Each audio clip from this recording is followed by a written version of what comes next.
First of all, I'd like to thank you all for joining us for this fantastic chat we're going to have about the role of AI in community management. This topic is obviously on the forefront of all of our conversations right now, and I think on a lot of people's minds. So thank you for tuning in to this conversation we're going to have today. I will also plug the next conversation we're going to have in our community manager sessions. Coming up in a couple of weeks, we'll be talking about mastering the metrics and KPIs, or key performance indicators, for community managers. So we're going to have a really great conversation with Marissa Domino Burns, who leads the community at Salesforce. And we're just going to be talking about the most important key KPIs and metrics that you should be talking about when you're proving the value of your own community. So I'm going to drop the link for that one in the chat. And if you enjoy this conversation, then you will surely enjoy the next conversation as well. I shouldn't say if you enjoy, I should say when you enjoy this conversation. Speaking of this conversation, it's my pleasure to introduce you to the two gentlemen who will be having it. First, we've got our special guest, Ezra Mitchell, who is the Community Operations Manager at Mindvalley. Ezra is a community builder with 8+ years of experience in community management and customer relationship building. And right now he's helping develop and scale Mindvalley's online and offline community programs all over the world. Of course, we also have Derek Andersen, who is bringing his dragon background for you all to see today. Derek is the CEO and co-founder of Bevy and Startup Grind. He's an incredible entrepreneur and an amazing community builder. And I'm excited to hear what you both have to say. Please join me in welcoming them with a virtual applause in the chat. Just, we just feel safer when Beth's involved in these events. It just is it's a comforting, thing for us to have her. So thank you, Beth, for dropping in and kicking this off in such a great way. Ezra, I'm so excited to be here with you. We can, just say a couple of things to the audience as we get started, and then want to dive in to start talking to you and asking questions and getting insights and learning. We want this to be as interactive and as engaged as you want it to be and can be. We'd love for you to ask questions. I have lots of questions. Ezra and I can talk for a long time. We have before and we can today, but we'd really love for you to get involved. And I've opened up the Q&A, and also you can raise your hand if you're up for it. Come on stage, show your beautiful face, tell us who you are, where you're calling in from quickly, and then, ask your question. We'd love to have you as part of the event as much as we possibly can. Ezra, thank you for being here all the way in very jealous Lisbon, Spain, or sorry, that was embarrassing. Lisbon, Portugal. It's the guy that lived in Europe for 6 years. Tell us a little bit about your background in community building, and then let's dive straight into the hard stuff. Yeah, sure. Thanks a lot, Derek. Wonderful to be here and talk to you again. Always nice, lovely to connect with you. I started my journey probably about 20 years ago. I was extremely introverted, crippling social anxiety, and afraid, especially to talk to girls. And I had this opportunity when I moved overseas for the first time to Bali. I went to a nightclub. I was just hanging around. It was early, and some of the hostesses came up to me, the PR girls, and started talking to me. I talked to them for about 15 minutes, and then they were like, "Hey, would you like a job?" And I was like, "A job? Doing what?" Doing what we do, just talking to customers and having a good time. And I was like, "Are you serious? They pay you for that?" And I can do that too. They're like, "Yes, just come on up and talk to our manager." And I'd never done public relations. I was terrified of really like talking to strangers, but I just said yes. And that kind of kicked off me kind of getting out of my shell and starting to really learn how to connect with people and actually learn how to really love it and get over my own insecurities.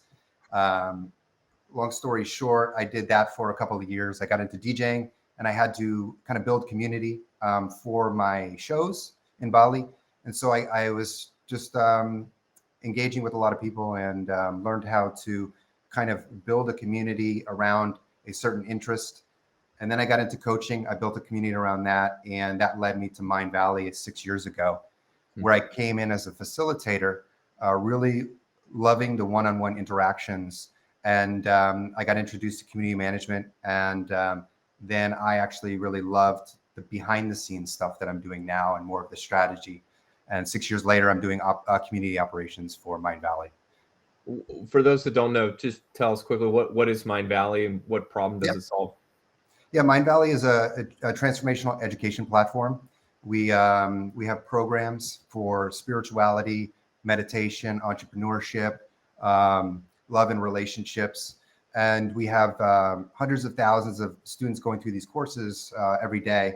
And we have a community for them to come together during their transformational journey and connect with one another.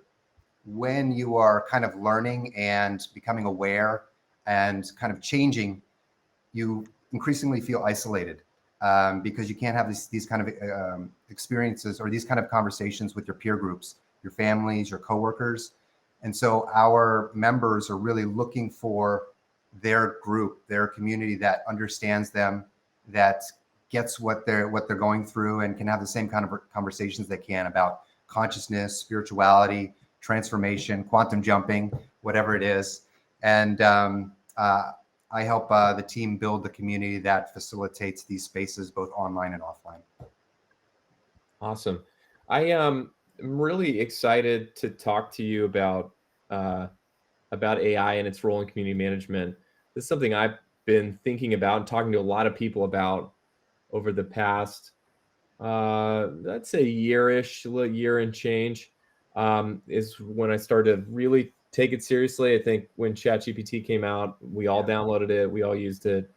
I don't know, paying subscriber, daily user. My kids probably use it more than I do, honestly. But I'm just getting so much, and just so many of the new tools, so many of the other tools that are coming out. There's been just changing the way that we work, and I think is in the community industry.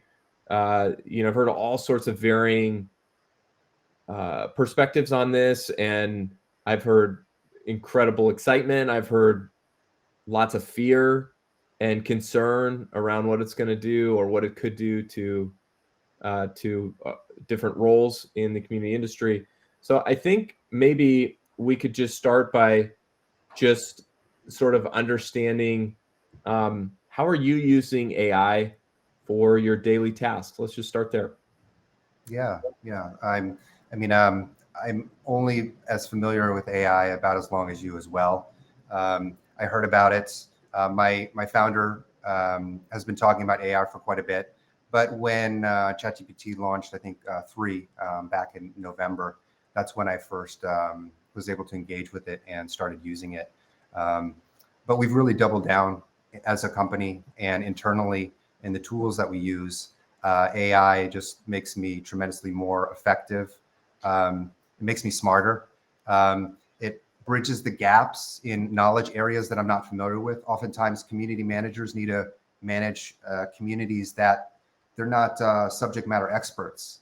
And the AI can actually help you create content and engagement you wouldn't normally be able to think of because you're actually not, you don't know that that particular industry or content very well. So, but as far as day to day, copywriting tremendously, rapid idea generation.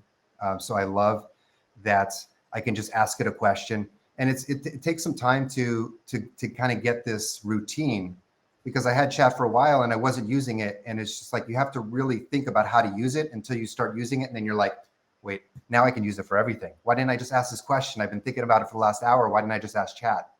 So what I'm loving now is I kind of transcribe. I download just my voice. I just transcribe into Notion and download just my ideas. And then I use Notion's AI to kind of formulate that into coherent sentences. And I get some of these big ideas onto paper and more coherent. And this would take me hours to rewrite, but now I can do it within seconds. And so, but coming back to community management, even just like meetings, it's funny, these AI meeting assistants, everybody's starting to use them. And last week at one of my meetings, we actually had more assistants in the meeting than we had actually attendees. Oh, funny. And so this will definitely be something that has to be addressed, because your assistant comes in even if you don't show up. So yeah, I was joking with a friend that the next update for these assistants is they're going to be able to ask questions and not even have to be in the meeting and get the responses. Love to go. That's good. It is funny, sometimes people are like, hey, just send me the meeting, I'll watch it. I don't know. I don't find myself like loving to watch 60-minute recorded meetings, but the summaries can be great. And I mean, we've used transcriptions with different products for years, and it's just getting, as you said, better and better. So just to go back to how you use sort of Notion, help you get some of these ideas. So just if I understand it, you just record a message on your phone, you upload that into Notion, Notion transcribes it, and then you use the AI inside of Notion from there to like ideate and to jump into different places. And am I understanding that right? And is that like, what's the frequency with which you do that? Do you do that every morning? Do you doing that a couple times a week, once a week, multiple times a day? Like how are you jumping into that? Yeah, I'm working on a personal project right now, and it's kind of big picture. I'm in the big picture phase. And it's a lot of moving parts. It's a global thing. And I'm using it and I have a plugin. I got a plugin for Chrome now, so I don't even need to do it on my phone. I just open Notion and I can click and start recording. I think it's called Voice In, and that'll go directly to Notion. And then once I have it there, I just click Notion's AI and improve the structure, improve the sentence structure, whatever it is, and it kind of fixes it for me, which would take so long if I went back and rewrote it myself. Yeah, that's cool. You said this as we were just starting the event, but this idea of like, we will quickly move away from these chat interfaces into just it almost sort of knowing and understanding what we need and what we want. And I think what this use case that you're describing is a good example of kind of sort of duct taping it, hacking it together right now, but in the future it'll probably be much, much easier. But it's not really that hard what you're doing. It's just finding a way to, I love that, how you talked about it, of just like, I'm thinking about stuff for an hour and then I just get it out and I just transcribe and then let the AI help me be smarter. Do you find that, I mean, it's a different way to work, and you're young, but you're not, this is your first job out of college. So how have you like reprogrammed yourself a little bit, or, flex those new muscles to try to really get the most out of AI when you haven't used it at all at, circa, mid 2023? Yeah, I'm actually not young, Derek. I turn 47 next month. So I'm like Generation X. I'm an 80s kid. And actually, like, I am slow to adopt new technology. And yes, we Band-Aid now. And I think that's also part of what is kind of off-putting some people in the tech industry. You're like, oh, everyone's using AI. AI is taking over the world. But then you step outside of your office and, you talk to your neighbors or the people running the restaurant, and they either haven't heard of it or have never used it. And so I think once we get to a spot where these tools are easier to use, better integrated, and you don't have to kind of try to bootstrap them together, I think more people will use them because they'll find out they can do a lot of things much more effectively. Even just like going to the grocery store to shop for things, right? Creating lists and ideas for parties.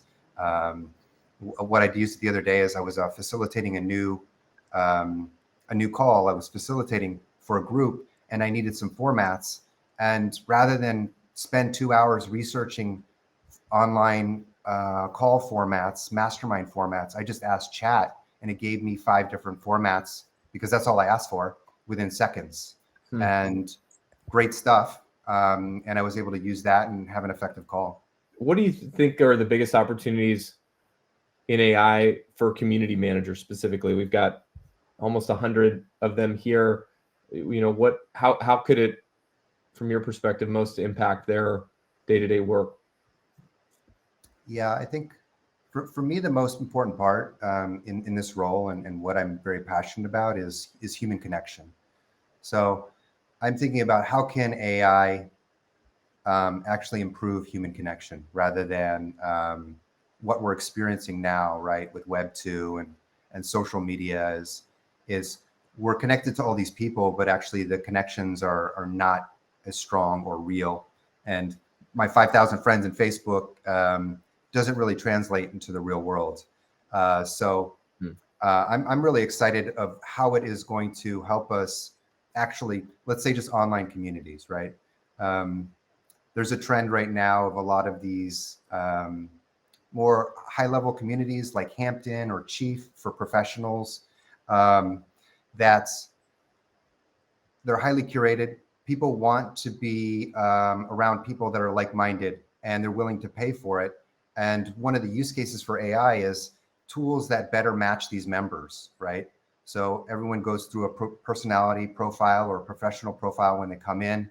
And then also maybe the AI is operating within the community as well. And so it's learning the members, of course, with their permission.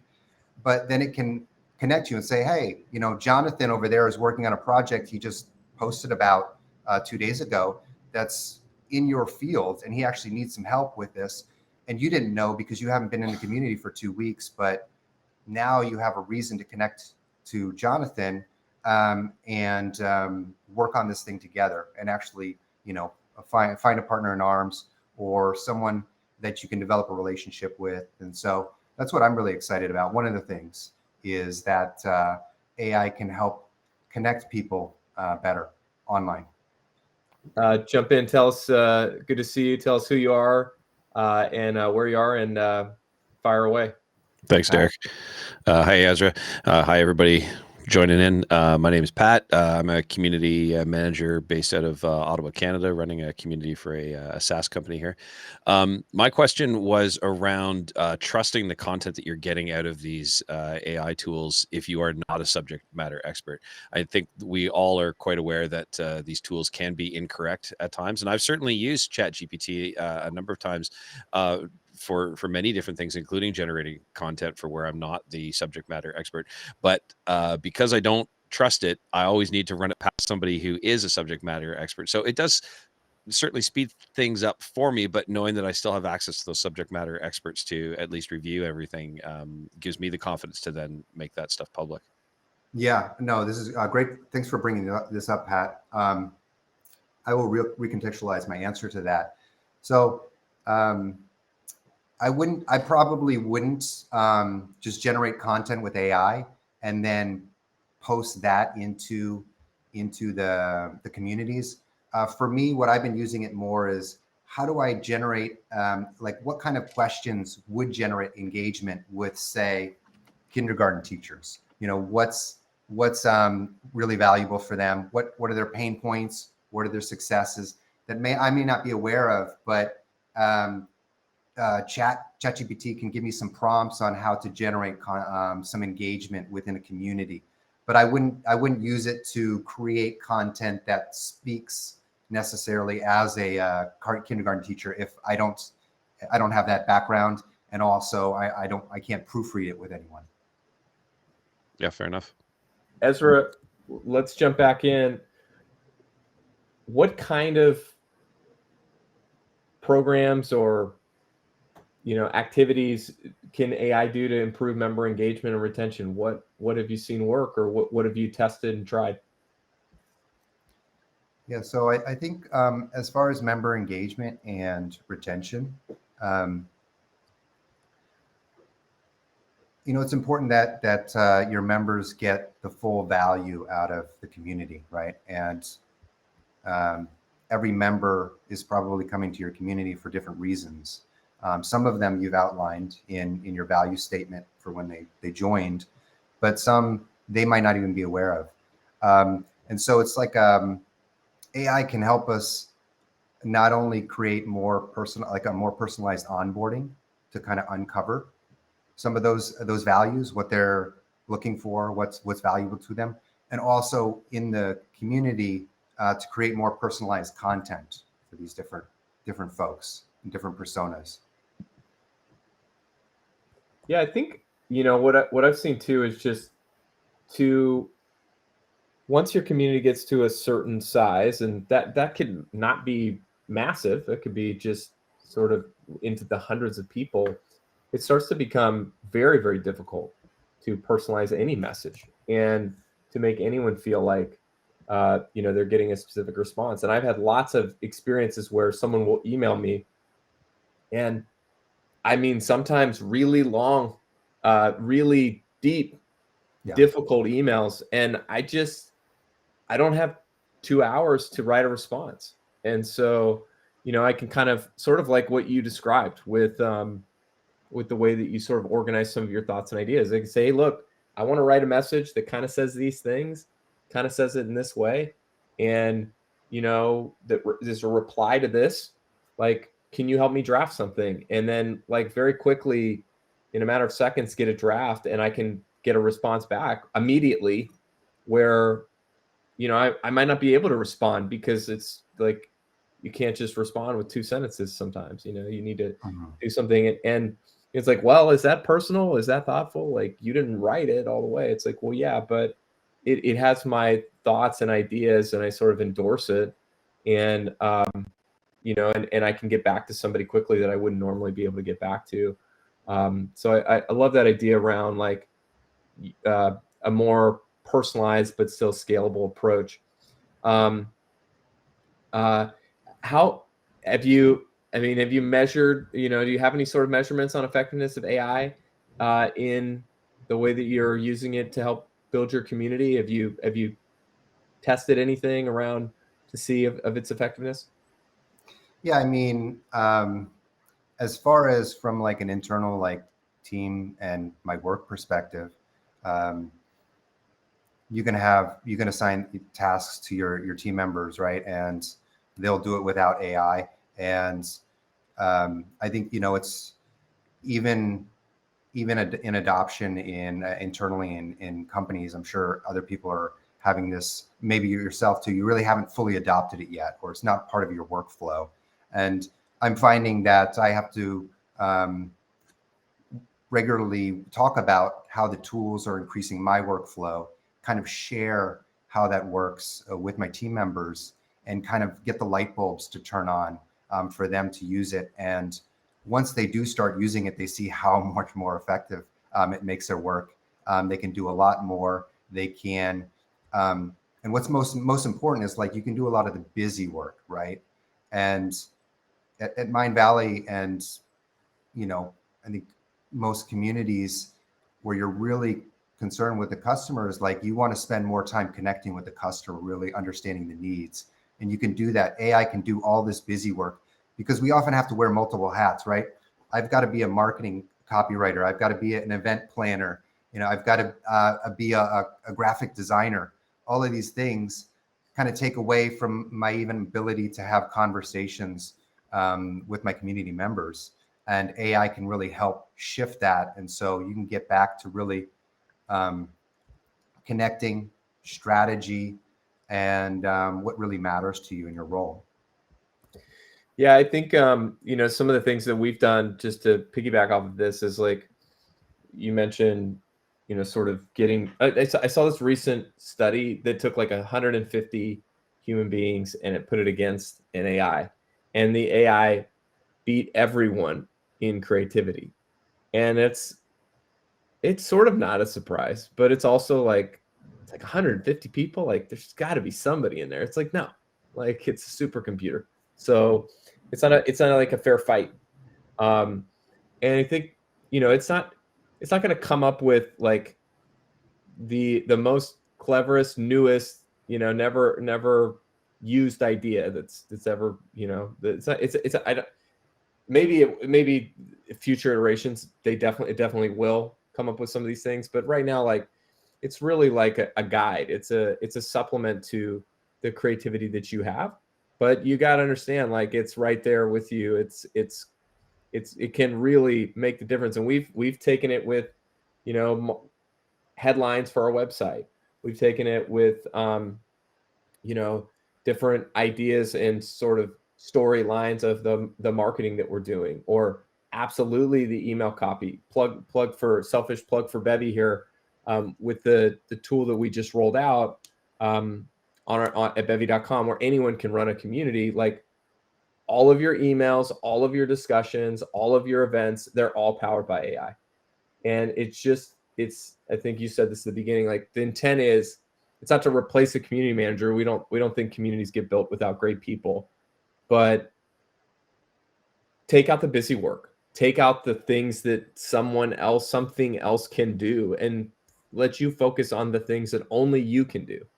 And that's sometimes being really hard about the work that you've been doing in the past. And it's like, okay, like, I don't need to do that anymore. Okay, maybe I don't need my lawyer as much as I used to. I can, like, generate some of these things and then get the lawyer to review it versus like having the lawyer write it. I mean, there's so many use cases that, we just couldn't even have imagined doing 2 years ago. And now it's just like sort of right in front of us.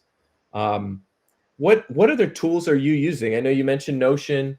You mentioned Voicin. Or is there anything else? ChatGPT, you're obviously using that. Is there anything else that you're using that you're finding is helping you, or are those the main things?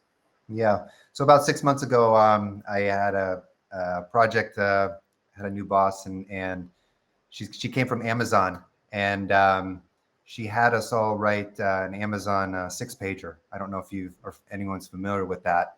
I've never written anything like this, and it was a daunting task. But I used, and she recommended, hey, use Perplexity for research. So I got a Perplexity account, and it's actually a great exercise. And I totally understand why Jeff Bezos loves these memos, the value of them. But if you're not used to them, it's daunting. But Perplexity helped me do the research, and even I became a better community manager because I uncovered all of these stuff. It'll do the research, whatever you ask it, and it will send you links so you can actually read the articles and the posts and the studies and all this. And I became just so much better of a community manager and understanding the industry by the month that I took to write this paper. And it ended up being, it was like a 24-pager, not a 6-pager. But Perplexity is fantastic for research. It will give you the links. And that's what I use that for. I also use Motion. I just started using this a couple weeks ago for my scheduling because I've never been that effective at project management. And I thought, well, maybe AI can help me with project management as well. And so I'm loving the software and what it does for my projects, and keeping all of these aligned, and keeping front of face on my calendar what I need to do next. So those are a couple of the tools that I'm using currently. Aaron, you're up. Tell us who you are. I recognize you, Aaron. I was in one of your AI calls a couple months ago, right? Oh, yeah. No, I'm definitely excited to reconnect with you in the context of this call then. So Ezra, I'm actually hosting a session on a new community I just launched on Bevy that's called the Community AI Crew. It's focused on the intersection of community management and AI. I'll be sure to drop you a link and drop a link in the chat in case anybody else wants to join. One of the things that I'm going to talk about tomorrow during that first meeting is what is something community managers can do today to leverage AI, something that's low stakes, something that's a simple pilot. And I'll exemplify. What I did was reach out to one of my community members who has excellent knowledge of the industry that we're in. I asked him what's a specific topic he's an expert in. I asked him to give his top 3 tips related to that topic. I then ran that through ChatGPT and asked him to turn those very rough 3 tips into an article format and then passed it back to the community member who published it, and it was very well received by the community. So it wasn't pure AI generated content. It was AI generated content based on the human insights that he was generating. So Ezra, my question for you is, what is something that community managers could try today if they want to dip their toes into the AI pool? Yeah, that's a great question. I love that little project you had. I think for me it was just to start using it. I downloaded it. I downloaded ChatGPT for free. I used it for a few days, and then I forgot about it. I know not every community manager on this call is using it on a regular basis, and it took me some time to get used to it. And remember, if I have a question that I can't answer, or if I have a question that I want to answer faster, why don't I try chat? And so it's free. It's amazing what the free version does now and how you can talk to it and have a conversation with it. I would just download it and just maybe make a challenge to yourself to ask chat one thing a day for the next 30 days and see. I love that. I'm still not using ChatGPT every day. I'm trying to find more and more applications, and the context of a challenge like that seems really bright. Nice. Thank you, Aaron. I would love to talk through, Ezra. Just there's a bunch of questions around this and thoughts around this of just how do we ensure that AI doesn't depersonalize the community building that we're doing, and how do we maintain the human aspect? And what I would preface this with is I spent a lot of time last year thinking about the community that I helped build, which is called Startup Grind, and thinking about what if we had these tools in the early days of Startup Grind? Could it have been, like, just very objectively, like, could it have been created without myself and the early team members? And I went and talked to the early team members, and I talked to them about the work that we did and how we did it, and what parts of that we wouldn't need to do today, and what parts we would need to do. And overwhelmingly, it seemed that, like, Startup Grind would have never been created without us, right? Like, it's just not a world, at least any tools or technology that we've seen where that's really a possibility. But it could have definitely helped us sleep a lot more. We could have, we were, up all night in my garage working till very, very late for very many months, many years, where we were just working to the bone. And I knew many other communities that existed when we were there that are long gone. And when we talk about why we survived and they didn't, a lot of times it's just our ability to endure the pain was greater than just about anybody else. It wasn't that we were smarter or had really a better system or a better community. It was just, I think we just endured longer because it's very, very hard to build a community. It's really hard work. And so if AI seems like, one, it wouldn't have replaced us as people, but it could have made us a lot more efficient, a lot more effective. Now that we're starting to use these tools, like, how do we maintain that thing that makes community managers special and the work that we do special? How do we keep it human? Yeah, that's a great question. I think there also can be the tendency to use these tools too much, right? To rely on them too much, to just throw something in, get it out, send it away, and it's like, it's good enough, or nobody will know. But I think, like, we have to remember that, like, communities, at least I believe that you'll never fully be able to replace a community manager with AI, because you need that connection, right? People are looking for that connection. Now, I actually use AI. I use ChatGPT to help me be a better community manager, to help me with strategy and all of these things. But I still love connecting with my community. And I think that's where we also have to understand where can we use it and where we shouldn't use it, right? I have been seeing there's some new tools come out that can totally replace a person. This bot can operate and answer questions and learn. And I think there's a use case, say for customer support, there's a use case. I've realized that when someone calls in with a problem, that they actually want a solution, and it doesn't matter. I myself, doesn't matter if I talk to a bot or a robot or AI, if I get my problem solved. But I wouldn't want to talk to an AI when I'm looking for connection or support within a community. And so I think they'll perform various roles, but that human aspect will always be there. And I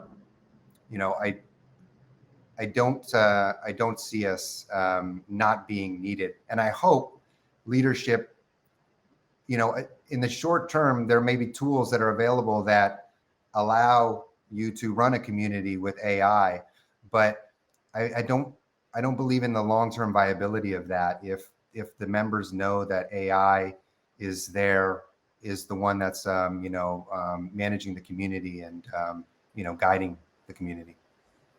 Amber, welcome to the stage. Tell us who you are, and love for you to ask your question directly to Ezra. And anyone else that has questions, Q&A tab, throw them in there, or raise your hand at the bottom of the screen, and we'll love to bring you up. Hey, I love this conversation. Thank you so much for having it and for hosting it here. It's a great community to be part of. I am the community developer of, I think, 4 different communities at this point that I'm running right now by myself. And I'm an early adopter of AI and an early tech adopter. And I have been integrating AI into everything. And I can tell you what, I'm actually multitasking here, building an entirely new website that has taken me maybe 1/10 of the time that it would have taken me in the past to build it.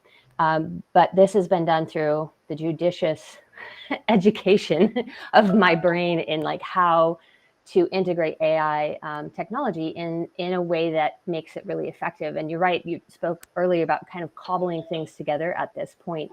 And that is a bit of a challenge. So I'm wondering if you have any automations. I'm particularly curious about agents or make style automations that you might be using to kind of help take tasks through sort of their different processes to make them easier. Because I think there's probably a lot of people like myself who are single runners of either one or multiple different communities, and we have to do everything from community moderation to updating the website to doing content production to just managing all this stuff. And this is where AI truly shines. So I'm just curious if you personally are using any of those processes yourself, and if not, if you plan to in the future. Yeah, thanks Amber. I am not. I'm kind of new to learning about AI agents, and so I do use automations from like Zapier and Airtable, and this is definitely a part of my workflow. Most of it doesn't have AI integrated, but I think AI is going to start to creep into Zapier. I was reading an article the other day from Zapier about AI agents and how they're coming. And yes, once they can actually do tasks and go across platforms, it's going to be a game changer. And I was sitting in a conversation of marketing agency owners the other day, and they're very concerned because it's going to transform the marketing industry, because they know that once these agents, AI agents are out, they will actually do the marketing for them, the SEO, the ads, all of this, and they can run much leaner, but it's going to totally disrupt the industry. But I haven't dived into them that deeply yet, still learning. So I've seen a bunch of different tools around this that have been going live. And I think, as Ezra said at the beginning, like this is going to be definitely the future of knowledge sharing. And, this idea of, we watched as kids watching Superman, speak to his father in his spaceship. Like this is already happening. You can, train a model yourself, and off of someone you know, or someone who inspires you. And there's different authors and different people that I've seen who have these agents trained on, and it takes 5 or 10 minutes. So there's a tool called Chatbase is a good one that I've seen that people have used. So maybe look into that. But you could see more and more and more of these kinds of voices in the community, like just, hey, take this person's voice and expand that into the community across, these hundreds or thousands of people that need my help, and I can't possibly get to. So, Amber, thank you so much for jumping on and Yeah, thanks, taking Amber. on the ambitious task of running 4 communities at once. Yeah, that's a bunch. And it sounds like you're doing an incredible job at scaling that. And might I also just quick shout out to Aaron, who I didn't do properly, but he posted a link in the chat to his group. And this is if you're interested in this topic, you should all run straight into Aaron's community Running. and attend his events and go learn from him. He's been studying this and looking into this more than just about anyone that I've seen or talked to inside the community industry, and is super thoughtful about it. So Yeah, he's got some really awesome content there. So please make sure and jump into that. One of the questions that we had was around data and how we look at data better. I think from, inside of our own analytics platform, we have 100 charts, and there's probably 3 or 4 that I'm really married to, and I study religiously and keep very close eye on. The others, like, I just can't. I mean, occasionally I'll get one data point, I'll go jump in here, but so I don't know, Ezra, I personally haven't used anything yet really to deeply analyze my community data better and help me be smarter yet. It's sort of obvious that it's coming, but have you used anything or tried any tools around sort of analyzing your data and trying to get, be more places at once, essentially? yeah, we use a tool called Sprig. It is a survey software, and we're able to. And Sprig's great. It's got these AI summaries where you can send out a survey, get hundreds or thousands of responses back, and then it can kind of tell you the sentiment of the qualitative feedback. And of course, yes, you can read all those individual ones, but sometimes you don't have time, and you need to initially just see kind of like what the sentiment is, and that's fantastic. And I think we're going to see more of that in the future. Is AI is actually going to be our data scientists, and so we're tracking the data, but I can look at it quickly and not need to pull the resources from another part of the company to actually understand what's going on. And AI can be there to help me understand even minute changes in the data. It can see those, where it would take me hours and hours to create spreadsheets and do the equations and do some of this stuff by hand if I didn't have any help. And I'm not a data person. Hey, thank you, Derek, for having the session, and it's great. Thank you, Ezra, for the insights. You mentioned a lot about the agents and a lot about Zapier, and I know they're such a great company, but they're genuinely more for the business side. And on daily basis, I think of the daily basis I do, and I'm part of Startup Grind. Shout out to Derek for starting such a massive community and managing to this hundreds of his kids all over the world. I think a lot of things that I do on a daily basis for Startup Grind, not and for other stuff I work on, and they're not necessarily only on community side, where I feel like there's some sort of an AI can possibly do that. And you mentioned how marketing agencies, and my first job in my life was at a marketing agency, and I think I wouldn't freak out if I hear there is an agent coming in, because there are so many, like, what they call donkey work at those agencies that I cannot imagine myself doing in 2024. The question is two questions. Firstly, have you come up across any tools, even if it's on early days when it comes to agents, that would you recommend to use across the board, whether for personal or for work? And the second question is, where do you see us going when we have those agents moving around us? And do you think we will have good enough of them? Because it feels like every time we have a new technology, we have this crazy hype, but in most of the time it didn't deliver. We were supposed to have self-driving cars 7-8 years ago. We were supposed to have flying cars by now. We were supposed to have AI was supposed to be taking over by now.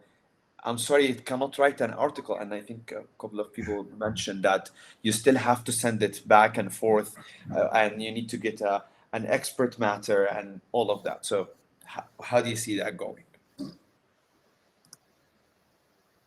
Yeah, I mean, I can't really speak to the agents. And I think you make a great point. Like, I mean, probably 95% of the reason that I use AI is for my work and community building. Occasionally, I will ask it personal questions. I think, that's great. I would love to think about how I could use it more in my daily life. But I probably don't, and I probably wouldn't use it that much at this point if I wasn't using it professionally. So I don't know if you could speak more to that, Derek. Yeah, I would. Well, here's a couple of thoughts here, Mo, is at least some of the things that helped me think through this. One, all of the smartest technologists in the world think AI is a technology shift that we haven't seen since maybe the PC. So if you think about like Reid Hoffman, the founder of LinkedIn, who's on the board of Microsoft, you think about Mark Andreessen, Elon Musk, Bill Gates, like Zuckerberg, like these are the smartest, most forward-thinking technologists in the world. And yeah, like maybe you could point back to a few things that they got wrong, but rarely have they all been wrong at the same time. So that's I'm not one saying thing. they're wrong at all. I'm just saying how close are we to having No, I know. I'm just saying like that's kind of the foundation of like, is like, okay, like what do they see that we don't see yet? Even Reid Hoffman in 2018 came to us at Startup Grind and said, hey, I want to speak at Startup Grind. I want to bring the founder of this AI company called OpenAI. And we were like, we never heard of it. Like, what are you talking about? That was 2018. He brought him, and it was Greg. It was their CTO. And we didn't really know what it was for 5 more years. But he's been in these rooms. They've been in these conversations for 5-10 years longer than us. Go listen to Ray Kurzweil, who's the founder of the Singularity University. Listen to him talk about AI and where things are going. He's been right a lot. And so at least for me, like that's kind of my baseline of like, okay, really, really smart people are saying these things. And then like you use the tools and it's like, oh, wow, like this is actually making me, I mean, Ezra said at the beginning so perfectly, like it makes me smarter. It's a really humble recognition of your own, inadequacies and our failings as humans, that like just being able to admit that these tools can make me so much better. Like, I think that's a huge step. And I see it as this huge positive too. Yes, it's going to remove the need to some jobs. There's no question about it. But like I'm smart and I'm capable and I work hard. Like, can I find a place in the world for me? Like, how can I not? The latest thing actually I saw this last week was people talking about how AI is really going to dramatically reduce the value of math and people that are experts in math, but it's going to dramatically increase the value of people with verbal communication skills, which is really everyone here. So like nobody has it figured out. And yeah, the self-driving thing made me chuckle because it's true. And I was sure my 16-year-old, well, he's almost 15. I was like positive he'd be driving. He'd never drive. And he turned 16 in 1 year, and like he's gonna be driving. He's gonna, so like we're behind on some things, but we're also way ahead on others. So like trust, at least for me, and I don't trust all those technologists in everything that they do. There's a lot of things I don't trust about them, but I trust that they know something about AI that I don't. And so that's where I've like invest the time, the energy to study it, force yourself to use it, try the tools, like try to think when you're like, I've got to solve this thing. When you write your to-do list, like look at your list and say like, what could AI do to help me get through this list faster? And I think Ezra shared some really awesome tools and suggestions around ways to think about that. And so, yeah, I hopefully like, I think coming out of these conversations, and I've had so many of these with community people, hopefully you're excited. Like what can I do today? Like Ezra's dropped like 5 tools on you that you could try and use. And most of them have a free to use plan. Like go use it for 14 days and try it out and see how it goes, So well, Mo, you're just a positive person. So where you're excited about everything. And that's why I love you. But Ezra, I can't thank you enough for being here and for sharing this with us. Incredible session. Any parting thoughts here that you want to share as we wrap up? Yeah, just on the back of what you just said, the